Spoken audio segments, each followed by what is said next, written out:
Sometimes, betrayal doesn't knock on the door, it sits across from you, holding your hand. It was a Monday evening, and I remember the soft hum of the air conditioner in the therapy office. I'd agreed to attend the session with Mila, my fiancée, as a final step before our wedding. Just 2 weeks away, our life together was carefully choreographed, invitations sent, flowers chosen, and a honeymoon villa waiting for us in Maui. The therapist greeted me warmly, yet something about her smile unsettled me. Mila had been visiting her for months, seeking help with stress from work and wedding planning, or so I thought. "Thank you for coming, Dan," the therapist said, her tone gentle but authoritative. She motioned for me to sit, and I glanced at Mila. She looked off. Her usually vibrant eyes were downcast, her hands fidgeting. I smiled at her, hoping to reassure her that whatever was on her mind, we'd tackle it together. The therapist began with pleasantries, but her words soon took an unexpected turn.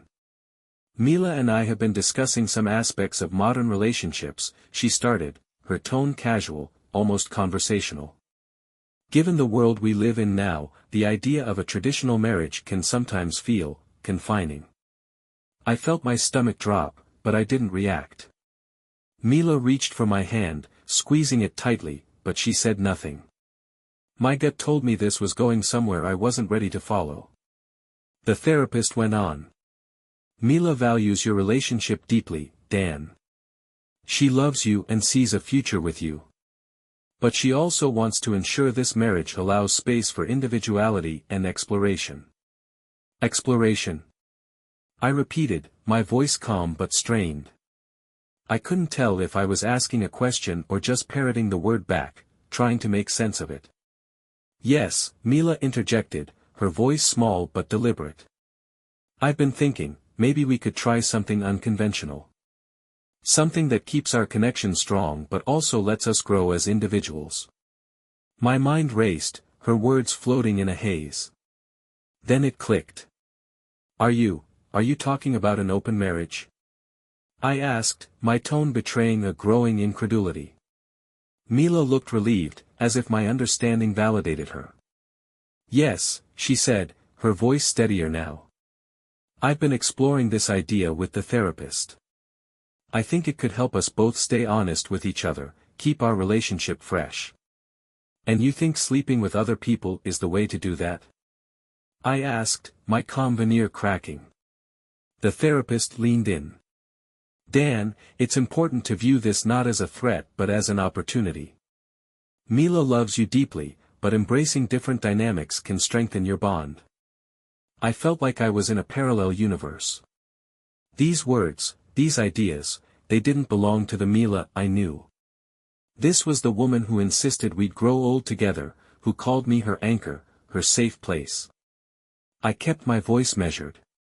"Mila, you're saying this now? 2 weeks before our wedding?" I didn't know how to bring it up earlier, she confessed, tears pooling in her eyes. "And I wanted us to discuss it in a safe space." For a moment, I just sat there, letting her words sink in. The silence felt like an eternity. When I finally spoke, my voice was steady, but my words were sharp. "You don't drop a bomb like this 2 weeks before a wedding. This isn't just a conversation. This changes everything." The therapist attempted to interject, but I held up a hand. "No disrespect to you, but this is my life. My future." Mila started crying, and part of me ached to comfort her. But I couldn't. Not this time. I stood, gripping the back of my chair to steady myself. "I need some time to think," I said, my voice firmer than I felt inside. The session ended shortly after that. Mila asked me to stay and talk more, but I walked out, the echo of the therapist's parting words, "Think of the possibilities," ringing in my ears. Now, I know this might sound shocking, even surreal. Believe me, it felt that way living it. But this was the beginning of a journey I never expected to take. I'd love to hear your thoughts. What would you do in my place? Feel free to share your opinions or experiences in the comments. Your perspective might be exactly what someone else needs to read. Let me know if you'd like the next chapter. You don't expect the person meant to heal wounds to be the one digging the knife deeper. The next day, I sat at my desk, staring at the recording I'd secretly made during the therapy session. A part of me felt guilty for hitting record, but something about Mila's sudden request, and the therapist's too smooth tone, didn't sit right. Now, I was grateful I had it. It wasn't about trust anymore, it was about clarity. I played it back, the therapist's voice clear and measured. We think this could strengthen your bond, we believe individuality is key in modern marriages, we have discussed. We. That word kept sticking out, as though the therapist and Mila were a team, and I was the outsider. The language didn't reflect a neutral professional helping someone navigate emotions, it sounded like a co-conspirator bolstering an agenda. I hit pause, my hands tightening into fists. Was this really therapy, or was it manipulation? Later that evening, I decided to research the therapist. A quick search revealed her credentials were legitimate, licensed, with a practice specializing in modern relationship dynamics. Yet, beneath the glowing website and professionally written testimonials, I found a string of negative reviews buried in forums and obscure blogs. Unethical, takes sides in couple therapy, pushed for ideas that weren't ours. One post stopped me cold. A woman wrote about how her husband left her after their sessions. The therapist had planted the idea that he deserved freedom to explore relationships while keeping his marriage intact. It sounded disturbingly familiar. The cracks in the perfect professional veneer grew deeper. I contacted one of the reviewers through a message board. To my surprise, she responded within hours, eager to share her story.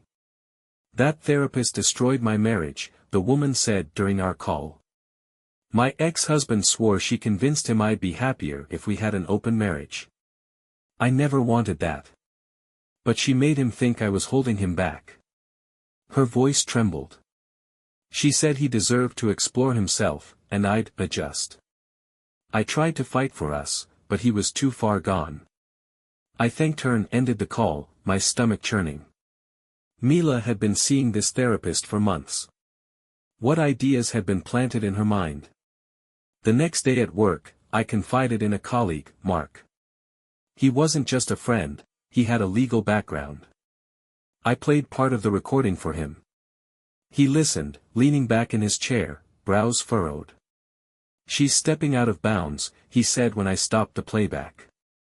A therapist should never dictate terms in a relationship or act like they're a third party in it. This isn't guidance, it's interference. I nodded, feeling a mix of relief and frustration. I'm not sure what to do. This woman's twisted approach is tearing apart my life. Mark tilted his head thoughtfully. You could file a complaint with her licensing board, but it's not easy. They'll need evidence, and not just your recording. Have you noticed any drastic changes in Mila's behavior? Drastic changes? That word stuck with me. I thought about how different Mila had been over the past year. She'd become more secretive, withdrawing into herself in ways she hadn't before. Her once bubbly excitement about the wedding had faded into something colder, more detached. And then there was the insistence on honesty in therapy, a strange request, considering I thought we'd been honest all along. The pieces were beginning to connect. That evening, I sat down with Mila. She was waiting in the kitchen, her eyes red-rimmed from crying. I know you're upset, she said, her voice trembling. I didn't mean to hurt you. I thought, this was something we could talk about. I met her gaze, trying to remain calm. Mila, I need to understand something. How much of this idea, this open marriage, came from you? And how much from your therapist? She blinked, caught off guard. What do you mean? She's not guiding you, she's steering you, I said, keeping my tone measured. I listened to the recording. Mila, she's overstepping. This isn't therapy. Mila's face twisted in confusion and guilt. She's helped me see things clearly, about my needs, my insecurities. Dan, this wasn't easy for me either. I softened my tone, desperate to reach her. She's not helping, Mila. She's planting seeds that don't belong in your mind. What you told me, it didn't sound like you. Her tears spilled over, and for a moment, I saw the Mila I'd known before this all began. Vulnerable, searching, and scared. I just wanted us to have everything, she whispered. I didn't know how else to keep you. It was a long night. We talked until exhaustion silenced us. By the time I left her apartment, I wasn't sure what to believe anymore. I couldn't tell where Mila ended and her therapist's influence began. If you've ever been in a situation where someone you love changed in ways you couldn't understand, you know how confusing it can be. What would you have done in my shoes? Let me know your thoughts below. Your insights might help me, or someone else, figure out the next steps. Stay tuned for the next chapter, where I confront the full depth of Mila's confessions. Sometimes, the truth isn't just painful, it's shattering. There's a strange kind of silence that settles when the truth finally surfaces. It's heavy, like the air before a storm. Mila called me the next morning, her voice shaky but resolute. Can we talk tonight? She asked. I agreed, though my mind was already bracing for what might come next. We met at a quiet park near her apartment. It was late, and the world around us was serene, an eerie contrast to the turmoil brewing inside me. She'd brought a notebook with her, its worn cover telling me it had been with her for some time. This is my journal, she began, holding it out to me. I started writing in it when I began therapy. I think it might help you understand everything. I took it, hesitating. Reading someone's innermost thoughts felt invasive, but I nodded and set it aside for later. Mila, just tell me. What's going on? Why now? Why this?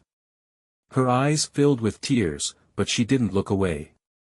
Dan, I've been carrying so much, guilt, fear, and confusion. Therapy was supposed to help me untangle it, but instead, it made me question everything, even us. Question us how? I pressed, my voice calmer than I felt. She took a deep breath. It started with my insecurities. You've been so supportive, so steady. But, there's always been this shadow hanging over me, like I'm not enough for you. You've had so much more experience than I have. It took me a moment to realize what she meant. Mila and I had talked about past relationships before, but it had never seemed to bother her. Are you saying my past is why we're here now? Her tears spilled over, and she nodded. I couldn't stop comparing myself. I kept thinking about all the people you've been with, and I felt small. Like I could never measure up. I shared this with the therapist, and she said there was a way to level the playing field. My heart dropped. She suggested the open marriage. Yes, Mila admitted, her voice breaking. She said it would give me a chance to explore, to catch up in a way. But the idea of you doing the same, it terrified me. I couldn't handle it. That's why I said it would only be for me. Her words hit me like a wave. This wasn't just about trust or love, it was about something deeper, something broken. Mila, why didn't you tell me any of this before? Why go to a therapist to share something you could have told me? She looked away, her hands trembling. Because I was ashamed. I thought you'd think I was weak, or worse, that I didn't love you enough. I shook my head, trying to process it all. And you believed her. You believed that experimenting would fix us. She didn't answer.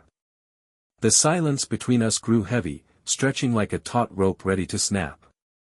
Over the next hour, Mila opened up about more than I expected.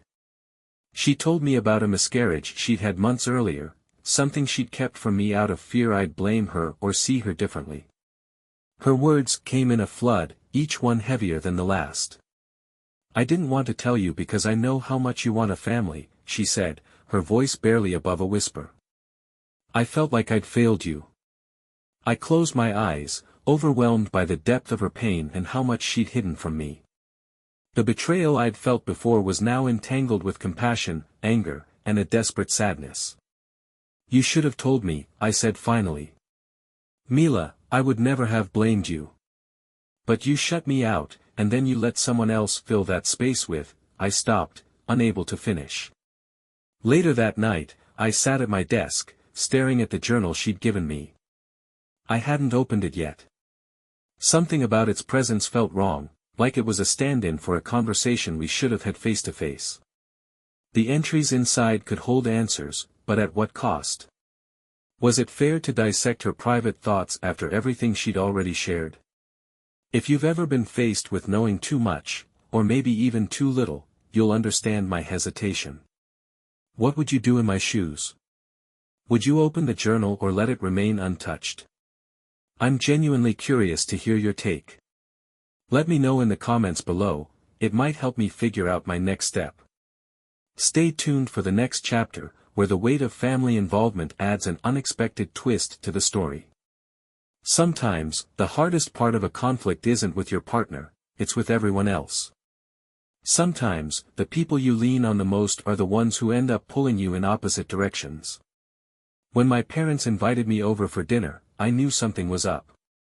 Their tone on the phone was neutral, too neutral. As I pulled into the driveway, I spotted a familiar car parked outside. Mila's parents. My heart sank. I almost turned around, but it was too late. Mila was standing outside, waiting for me. She looked fragile but determined, her hair pulled back neatly, her hands gripping the journal I still hadn't read. She gave me a tentative smile that didn't quite reach her eyes. "They just want to talk," she said, her voice soft. I told them everything. Everything. The word hit me like a cold wind. "Did you tell them what your therapist suggested?" Mila nodded. "They don't agree with her, if that's what you're wondering. They just want to understand." I sighed, already feeling the weight of the conversation ahead. "Fine. Let's get this over with." Inside, the atmosphere was tense. My parents were seated at the dining table, their expressions a mixture of concern and quiet anger. Mila's parents sat opposite them, their faces etched with worry. Mila and I took the last two chairs, completing the circle. Her father, a reserved man I'd always admired, cleared his throat. "Dan, we've been told about the circumstances. We want you to know that we had no idea any of this was happening." I nodded, appreciating the sentiment but unsure what to say. My mother leaned forward, her hands clasped tightly together. "Mila, we're struggling to understand how this happened. Why would you think an open marriage would be the answer?" Mila's voice cracked as she replied. "It wasn't just me. The therapist, she convinced me it was the best way to handle my insecurities. I see now how wrong it was." Her mother interjected, her tone sharp. "Then why didn't you stop it before it got this far? Why wait until everything was in shambles?" Mila looked down, her tears falling silently. For a moment, I wanted to shield her from the barrage, but I stayed silent. When the conversation turned to me, my father asked the question I'd been dreading. "Dan, do you think there's a way forward? Or is this final?" I hesitated, the weight of their expectant gazes pressing down on me. "I don't know," I admitted. "My trust in Mila has been shaken. And this isn't just about us, it's about the kind of marriage I believe in. What she proposed, it's not something I can live with." Mila's father nodded solemnly. "That's fair. But do you believe in forgiveness? In the possibility of healing?" I met his eyes, my own emotions swirling. Forgiveness? Maybe. Healing? That's harder to say. It's not just about forgiving Mila, it's about trusting her again. And that's not something I can force. The tension broke when Mila stood up abruptly. "I need some air," she muttered, leaving the table. I followed her outside, my emotions too raw to leave things unsaid. We walked in silence to the far end of the yard, where a bench overlooked the trees. She sat down, clutching the journal to her chest. "I'm sorry," she whispered. "For all of it. For the secrets, the therapy, the proposal. I wish I could undo everything." I sighed, sitting beside her. "I believe you're sorry, Mila. But sorry doesn't erase what's happened. It doesn't rebuild trust overnight." Her tears started again, and she turned to me, her eyes desperate. "Dan, tell me what I can do. I'll do anything." The vulnerability in her voice was heartbreaking, but I couldn't give her the answer she wanted. "I don't know if there's anything you can do," I said honestly. "This isn't just about actions, it's about how I feel. And right now, I don't know what that is." We returned to the house after a while, the tension still thick in the air. The parents had moved to the living room, talking quietly among themselves. Mila and I joined them, but the conversation had shifted. It was no longer about blame, it was about next steps. My mother suggested a cooling-off period, a time for Mila and me to reflect separately. Her father offered to cover the cost of a different therapist if Mila wanted to continue therapy. My parents even suggested that we both take time to speak with professionals individually, to process everything. Mila's mother turned to me, her voice soft but firm. "Dan, please don't close the door on this entirely. Mila's made mistakes, big ones, but she's not beyond redemption. I hope you'll at least consider the possibility of starting over." I nodded, though I wasn't sure what I believed anymore. "We'll see," I said simply. Family dynamics can complicate even the clearest decisions. Have you ever felt pulled between loyalty to yourself and the expectations of others? I'd love to hear how you navigated it. Drop a comment if you have any insights, it helps to know I'm not alone in this. In the next chapter, I'll share what happens when you stop being reactive and start making deliberate choices. Sometimes, clarity comes from the most unexpected places. Stay tuned. Sometimes, walking away isn't just a choice, it's a necessity for survival. A week had passed since the tense meeting with our families. My mind was a storm, oscillating between doubt, anger, and something that felt like reluctant empathy. The journal Mila had given me sat unopened on my nightstand, its presence a silent challenge I hadn't yet decided to face. One night, after a long day at work, I finally gave in. The journal wasn't going anywhere, and I was tired of the questions circling in my head. As I turned the first page, I saw Mila's handwriting, neat, deliberate, almost too perfect. June 12th. I started therapy today. I don't know if this will work, but I need help. I'm so tired of feeling like I'm not enough for Dan. He's amazing, but every time I think about the women in his past, I feel like I'm competing with ghosts. Her words cut deeper than I'd expected. I flipped through more entries, each one peeling back layers of insecurity I hadn't realized she carried. July 5th. My therapist says I should focus on my needs. She thinks my fear comes from not having experienced life fully. She mentioned the concept of open relationships today. It scared me, but also, it made me curious. What if she's right? What if that's the answer? Curiosity. That was the crack through which everything else had seeped in. I kept reading, my emotions shifting between compassion and frustration. September 10th, Dan doesn't know it, but I've been crying myself to sleep. I don't want to lose him, but I feel like I'm suffocating under the weight of his expectations. The therapist says I need to take control of my happiness, even if it's hard for him to understand.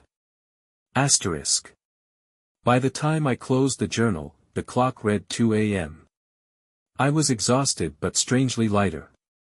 Mila's intentions, however misguided, had come from a place of fear, not malice. But understanding her fears didn't erase the damage they'd caused. The next morning, I made my decision. I called Mila and asked if she could meet me at the same park where we'd last spoken. When she arrived, she looked hopeful, her eyes searching mine for any sign of reconciliation. I didn't waste time. Mila, I read the journal, I said. Thank you for trusting me with it. It gave me clarity about where this all came from. She nodded eagerly. I hoped it would. Dan, I want to fix this. I'll do anything to make it right. I held up a hand, stopping her. Mila, I believe you. I believe you're sorry, and I believe you've realized how much your actions hurt me. But this isn't something we can fix. Her face fell, tears welling up again. You're saying it's over. I'm saying I can't go back to what we were, I said gently but firmly. Reading your journal helped me see that this wasn't just about the therapist or the proposal. It's about how we both see relationships. And right now, we're not aligned. Mila broke down, and for a moment, I felt the urge to comfort her. But I stayed in my seat, knowing this was the only way forward. You deserve someone who makes you feel complete, Mila, I continued. And I deserve someone who doesn't feel like they have to change the rules to stay with me. She didn't argue, didn't try to convince me otherwise. Instead, she nodded through her tears. I understand, she whispered. I don't want to lose you, but I understand. Over the next few weeks, I focused on reclaiming my life. I reported the therapist to the appropriate licensing board, attaching not only my account of her behavior but also excerpts from Mila's journal that illustrated her undue influence. I wasn't looking for revenge, just accountability. Work became my sanctuary. My colleagues, especially Mark, provided the distraction and support I needed. Mark, ever the pragmatist, reminded me that endings weren't failures, they were opportunities to start again. Mila and I spoke occasionally, but our interactions were brief and cordial. She told me she'd started seeing a new therapist and was working through her insecurities with someone more grounded. She also returned to her parents' house, giving herself space to heal. Months later, I attended a friend's wedding, a surreal experience given my own cancelled plans. As I watched the couple exchange vows, I felt an unexpected sense of peace. What had happened with Mila hadn't destroyed my belief in love or marriage. If anything, it had clarified what I needed in a partner: trust, alignment, and the courage to face fears together, not apart. Looking back, I realize how much I learned from the experience. Mila's story wasn't just about betrayal, it was about the dangers of unspoken fears and external influences. If there's one thing I've taken away, it's this: communication isn't just important, it's the foundation of everything. If you've ever walked away from a relationship because it wasn't right, even if the person wasn't wrong, I'd love to hear your story. How did you find peace with your decision? Drop your thoughts in the comments. It's always comforting to know we're not alone in these struggles. Thank you for following this journey with me. Life goes on, and so do we.